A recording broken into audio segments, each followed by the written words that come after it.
A más de 7.200 metros, justo debajo de la cima del segundo pico más alto de la India, 3 figuras están atrapadas en un infierno blanco. Nanda, de apenas 22 años, y su equipo se han convertido en prisioneros de una tormenta que parece no tener fin. Llevan más de 80 horas hacinados dentro de una tienda de campaña apenas más grande que un ataúd, esperando, con una mezcla de esperanza y resignación, a que el cielo les dé un respiro. Afuera, el viento golpea la tela con furia animal, como si quisiera desgarrarlos y arrancarlos de la montaña. Cada ráfaga dobla y cruje las paredes de la tienda, arrancando gemidos a la lona y al corazón de los escaladores. La nieve se acumula implacable, presionando desde todos los costados, amenazando con enterrarlos vivos en esa tumba de nylon. Dentro, los 3 se acurrucan, envueltos en capas de ropa que ya dejaron de calentar hace horas, quizá días. El frío les penetra hasta los huesos y el agotamiento es tal que el sueño se vuelve imposible. El hambre ya no existe, solo queda la sensación de estar al límite, al borde de la resistencia humana. Pero para Fernanda, la situación es aún más desesperada. Tiritando como una hoja, la piel pálida y los labios de un azul profundo y antinatural, lleva días vomitando sin parar, con calambres que retuercen su estómago como un puño invisible. Lo peor de todo es la sangre, esa sangre que aparece en cada desecho que expulsa su cuerpo, drenando la poca energía que aún le queda. Y, aún así, entre el delirio y el dolor, escucha en su cabeza todas las advertencias, todas las voces que le dijeron que no hiciera esto, que era demasiado peligroso, que no pertenecía a esa montaña. Ella nunca escuchó. Había algo dentro de ella que no la dejaba retroceder, una urgencia por demostrar que no era menos, que podía subir tan alto y resistir tanto como cualquier hombre, que ese pico no solo era una cumbre más, era su montaña. Ahora, acurrucada en esa tienda, atrapada en un cuerpo que la traiciona, no puede evitar preguntarse si, en realidad, había ganado algo en esa lucha interminable. Esta es su historia, un viaje a los extremos del noreste de la India, donde el Himalaya Garhwal de Uttarakhand guarda secretos y tragedias. El río Rashi Ganga atraviesa acantilados imponentes y densos bosques, cortando una garganta profunda y abrupta conocida como la garganta Rashi Ganga.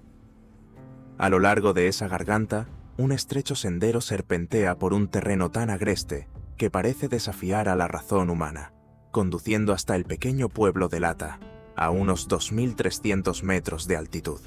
Aquí termina la civilización.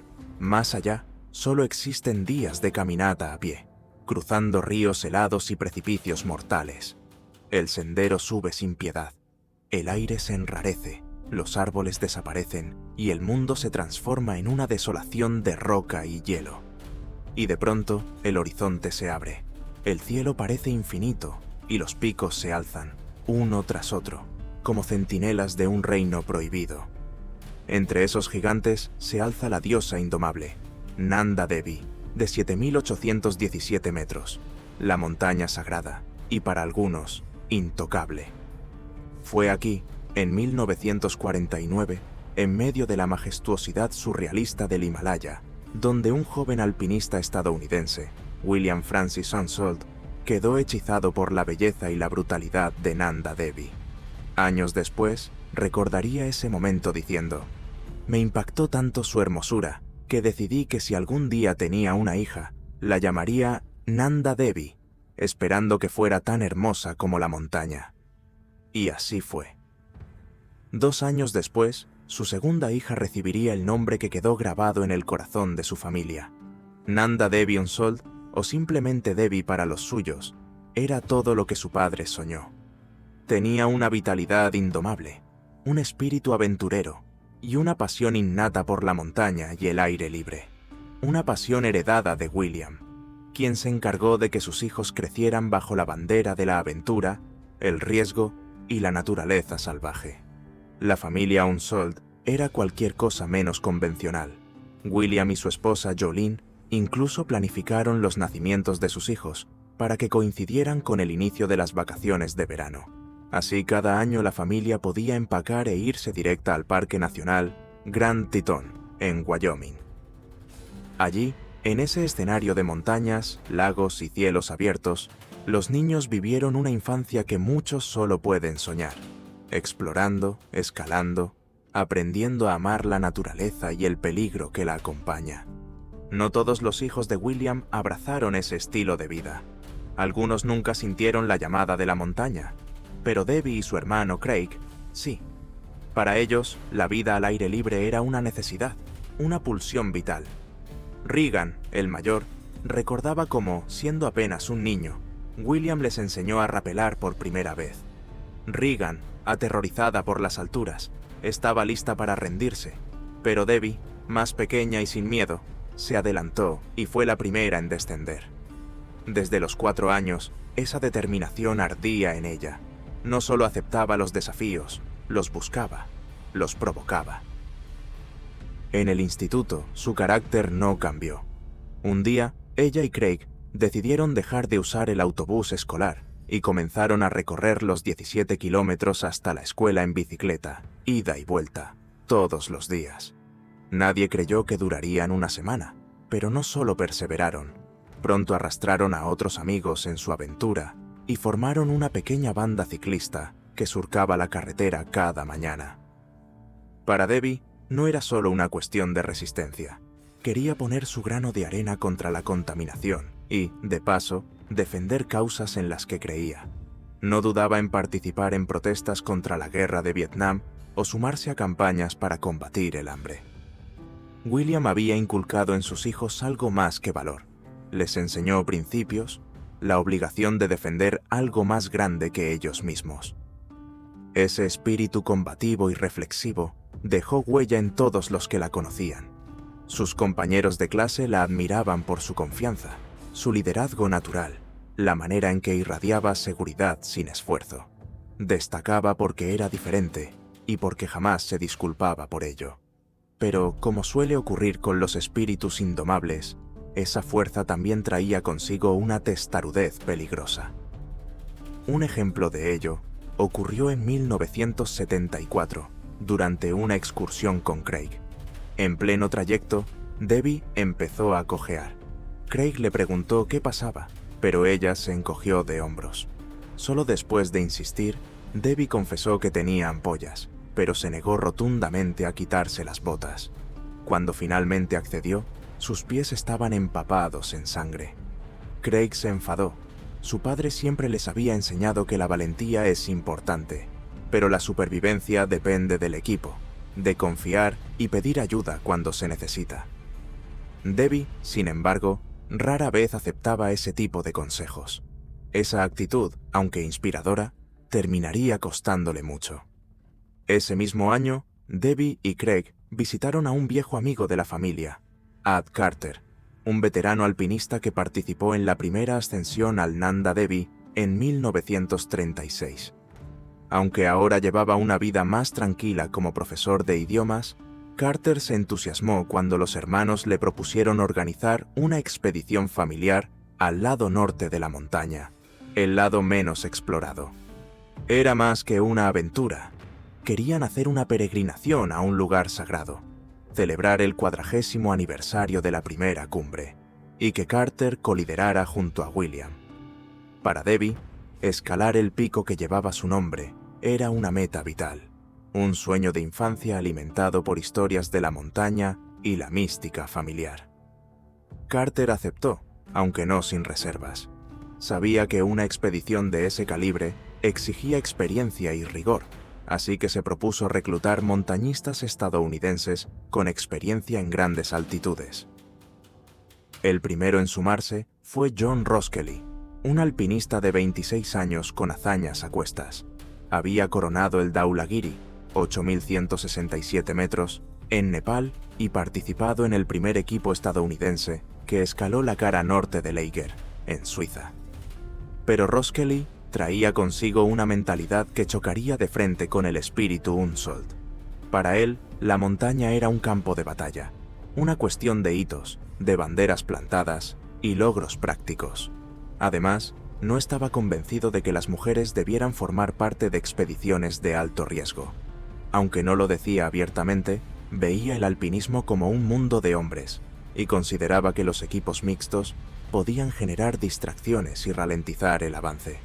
Intentó incluso persuadir a William de que no incluyera a la escaladora Marty Hoy por su relación sentimental con otro miembro, Peter Leff. Pero los Unsold no compartían esa visión. Para ellos, el montañismo era algo más profundo, una experiencia vital, casi espiritual, y rechazaban las grandes expediciones comerciales, repletas de equipamiento y financiación masiva. Veían la montaña como un lugar sagrado, no como un trofeo. La llegada de Ross Kelly tensó la dinámica del grupo. Craig, el hermano de Debbie, decidió apartarse. Prefería invertir su energía en algo que considerara significativo, no en lo que sentía como una misión egocéntrica. Debbie comprendía sus motivos, pero no podía dejar pasar la oportunidad. Esa montaña la llamaba. Sin embargo, advirtió que sería la última vez que se embarcaría en una aventura así. Sus palabras, aunque nadie lo sabía, presagiaban un destino fatal. Tras meses de preparativos y de asegurar suministros, la expedición llegó a Nueva Delhi a principios de julio de 1976. Cuando los medios indios se enteraron de que una joven llamada como la Montaña formaba parte de la expedición, Debbie se convirtió en el centro de atención. Su carisma y valentía cautivaron a la prensa y a la opinión pública, en un país donde las mujeres rara vez formaban parte de aventuras tan arriesgadas. A medida que se preparaban para el viaje hacia el campamento base, contrataron porteadores locales que pronto comenzaron a llamarla Debbie, hermana, en su idioma. Pero la conexión iba más allá. Para ellos, Nanda Devi no era solo una montaña, era la encarnación de una diosa. Que una joven con ese nombre liderara la expedición alimentó la leyenda. Muchos empezaron a creer que era la diosa misma, regresando para reunirse con su reflejo de roca y hielo. Las primeras semanas de expedición fueron un verdadero vía crucis. El equipo avanzaba lento, esperando la llegada de un miembro crucial que venía desde Estados Unidos, un retraso que marcó el ritmo de los problemas venideros. En una de las primeras noches en el sendero, varios miembros del equipo sufrieron una grave intoxicación alimentaria. Marty Hoy, a quien Ross Kelly había intentado excluir, cayó peligrosamente enferma. Apenas podía caminar, beber o hablar. Días después, parecía estar entrando en coma. El médico de la expedición y Ross Kelly insistieron en que descendiera a una altitud más baja para recibir oxígeno suplementario. Aunque mejoró, la duda sobre su regreso dividió al equipo. Hoy, reacia a abandonar, finalmente aceptó marcharse al ver la tensión que su presencia generaba, y varios hombres incluso renunciaron a la expedición en señal de apoyo. No pasó mucho tiempo antes de que surgieran nuevos problemas. Debbie desarrolló una hernia dolorosa. El médico advirtió que subir con esa condición era un grave riesgo. Sin embargo, nadie la presionó. Era la hija del líder, el motor de la expedición, y además, jamás se quejaba. Se movía por el campamento ayudando a todos, comunicándose con los porteadores en hindi y nepalí, cantando con su padre cada noche, mostrando una energía que escondía su sufrimiento. Mientras tanto, Ross Kelly seguía presionando para que abandonaran el estilo alpino, un método de escalar ligero y sin cuerdas fijas, menos destructivo para el entorno, pero mucho más arriesgado, y optaran por una aproximación más estructurada. Inesperadamente, Debbie le dio la razón. Al ver el tamaño y la dificultad real de la montaña, convenció a su padre de recuperar el equipo pesado que habían dejado atrás. Esto modificó la estructura del grupo. Ahora, Ross Kelly y su equipo A tomaban las decisiones principales, dividiendo la expedición en dos facciones.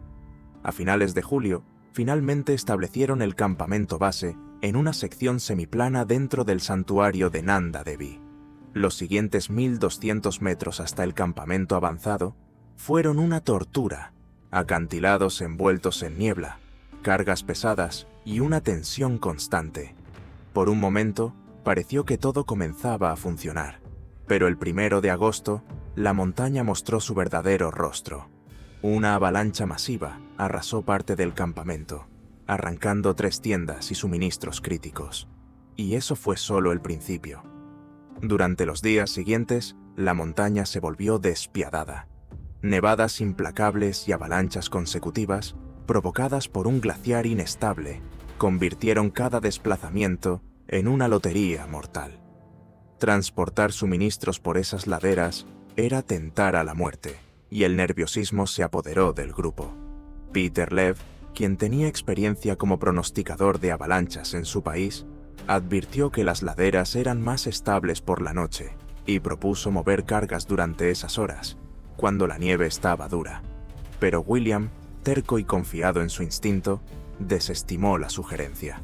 Se rió abiertamente y siguió ordenando traslados a plena luz del día, obligando a los equipos a arriesgar la vida bajo el peso de la nieve y la amenaza constante de un desastre. La tensión escaló hasta un punto de ruptura. Ad Carter, el colíder de la expedición y viejo amigo de los Sansoeld, decidió irse abruptamente, seguido por Elliot Fisher, un miembro clave y cercano a Debbie.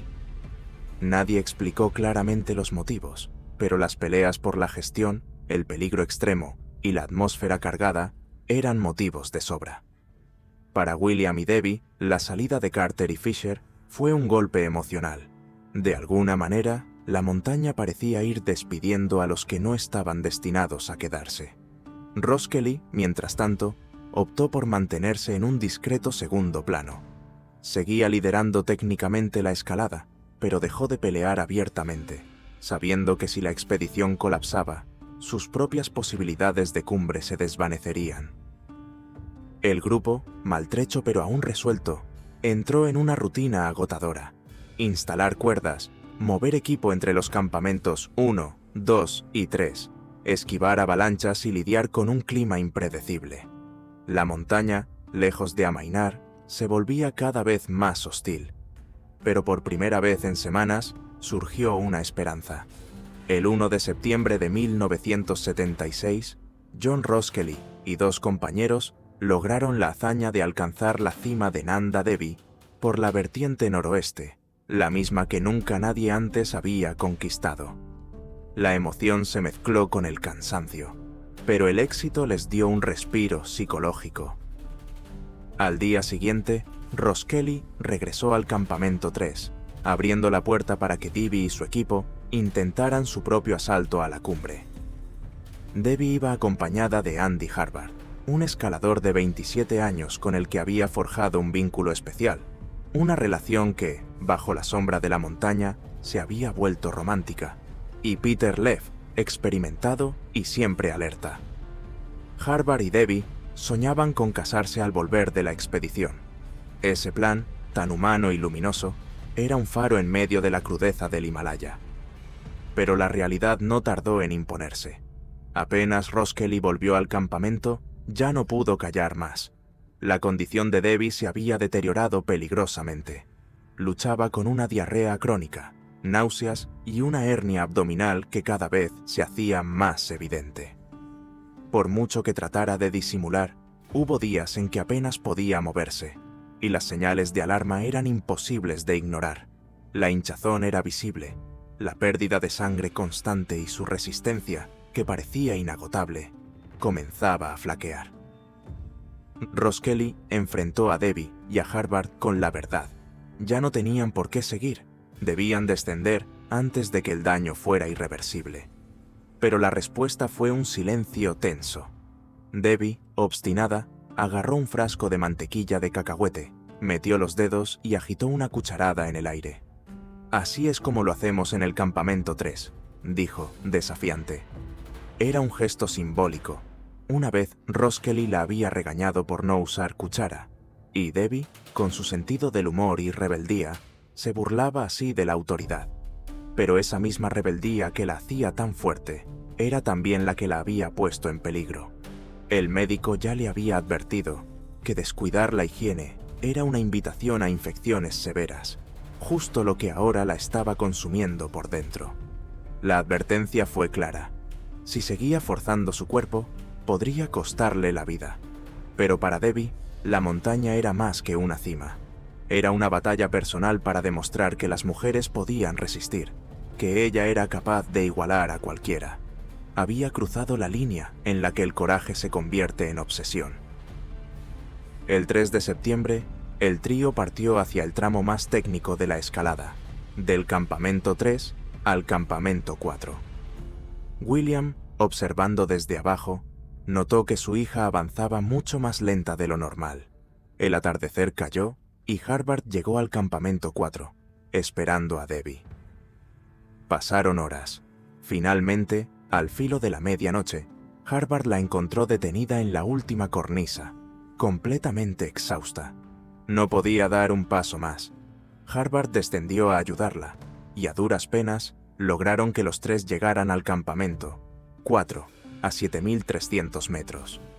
Las siguientes 48 horas fueron una lucha contra el tiempo. Debbie y Harvard solo pudieron descansar, esperando recuperar fuerzas. Lev, por su parte, intentó alcanzar la cumbre en solitario, pero el clima lo obligó a volver. El 6 de septiembre, Debbie y Harvard lo intentaron otra vez, pero las condiciones brutales los doblegaron en minutos, forzando una retirada desesperada. Debbie insistía en que solo necesitaba más descanso. Lev la enfrentó con la verdad. Lo que estaba haciendo era peligroso, insensato. Tras un largo debate, Debbie aceptó descender al campamento 3 para recuperarse antes de cualquier nuevo intento. El plan era esperar al día siguiente y, si el tiempo lo permitía, regresar juntos. Pero el Himalaya tenía otros planes. Antes del amanecer, William llegó al campamento 4 para ayudar en la retirada, pero el clima se volvió salvaje. Un vendaval violento atrapó a todos en las tiendas, como si la montaña misma se negara a dejar que Debbie se marchara. Durante 36 horas, los escaladores sobrevivieron bebiendo té, compartiendo historias y abrazándose para resistir el frío, mientras afuera la tormenta rugía sin compasión. El 7 de septiembre, por la noche, Debbie pidió un último favor, que no dejaran de intentar la cumbre por su culpa. Si el tiempo mejoraba, ellos debían subir, y ella esperaría en el campamento. Parecía razonable, pero todo dependía de lo que trajera la mañana. La altitud, más de 7.000 metros, la falta de oxígeno y la presión psicológica empezaban a pasar factura. Habían estado allí casi 3 días y medio, una eternidad para el cuerpo humano en condiciones extremas. Cada segundo contaba, pero la montaña nunca negocia. Impone sus propias reglas. Al amanecer del 8 de septiembre, la ventisca empeoró. El campamento 4 quedó sepultado bajo la nieve y el viento. No había alternativa. Debían descender de inmediato. Empacaron lo esencial, esperando alguna mejoría, pero el clima solo empeoraba. Y entonces, la alarma. La cara de Debbie estaba azul, hinchada de una forma antinatural. William, afuera, intentaba verificar las condiciones, mientras Debbie, Harvard y Lev se acurrucaban dentro de la tienda, listos para moverse apenas pudieran. Debbie, débil, bebía chocolate caliente y de repente les pidió que le tomaran el pulso. Sin aviso, casi con histeria, soltó: «Voy a morir». Antes de que nadie pudiera reaccionar, se desplomó, vomitando un líquido oscuro y granulado, como café molido. Harvard la sostuvo, gritando por William, que llegó corriendo. Durante 15 minutos, el padre luchó frenéticamente por devolverle la vida. Respiración boca a boca, compresiones, todo. Pero al sentir los labios de su hija fríos, comprendió la verdad. Sin embargo, siguió intentándolo, entre lágrimas y desesperación, durante otra media hora, hasta que no pudo más. Debbie se había ido. El silencio en la tienda era total. Nadie se movía, nadie hablaba. Finalmente, William se levantó y tomó una decisión difícil. No bajaría el cuerpo de su hija. Sabía que ella pertenecía allí, a la montaña que le había dado su nombre. Junto a Harvard, la envolvió cuidadosamente en su saco de dormir.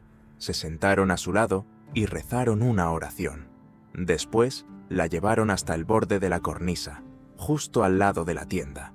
Con un último empujón, dejaron que el cuerpo de Debbie se deslizara hacia el abismo, hacia ese lugar sagrado que había perseguido desde niña. Durante años, padre e hija se comunicaban en la montaña a través del yodel, ese canto agudo y profundo que sirve para reconocerse a la distancia. William solía llamar, y sin importar lo lejos que estuviera, Debbie siempre respondía. Pero esa vez, de pie en la cornisa donde su hija desapareció en la neblina, William cantó su yodel por última vez. Solo hubo silencio, un silencio tan gélido y absoluto que parecía tragarse el alma. La expedición de 1976 fue la primera y última vez que un equipo alcanzó la cumbre del Nanda Devi por la vertiente noroeste. Devi nunca llegó a la cima, pero su muerte eclipsó cualquier logro técnico. Incluso John Roskelly, el gran conquistador del pico, vio su hazaña enterrada bajo la tragedia. Por su nombre y su destino, muchos lugareños aún creen que Devi estaba ligada de algún modo a la diosa Nanda, una presencia que la montaña no quiso dejar ir, ni siquiera cuando ella quiso marcharse. Pero más allá de las leyendas y las supersticiones, la historia de Devi marcó un antes y un después en el montañismo femenino. La expedición puso en evidencia el machismo arraigado en el deporte, los prejuicios, las dudas, los límites impuestos desde fuera y desde dentro. A Devi le dijeron una y otra vez que no podía, que no debía, que era demasiado arriesgado. Pero ella no escuchó. Demostró que una mujer podía tener tanto coraje, fuerza y determinación como cualquier hombre en esa montaña o en cualquier otro lugar. Sin embargo, también mostró el precio de cruzar ciertos límites. En la frontera entre el coraje y la temeridad, entre la pasión y la obsesión, la montaña no perdona. Hoy, su nombre y su historia resuenan como un eco en las cumbres del Himalaya, recordando a todos que hay batallas que se pueden ganar, y otras en las que, simplemente, la montaña tiene la última palabra.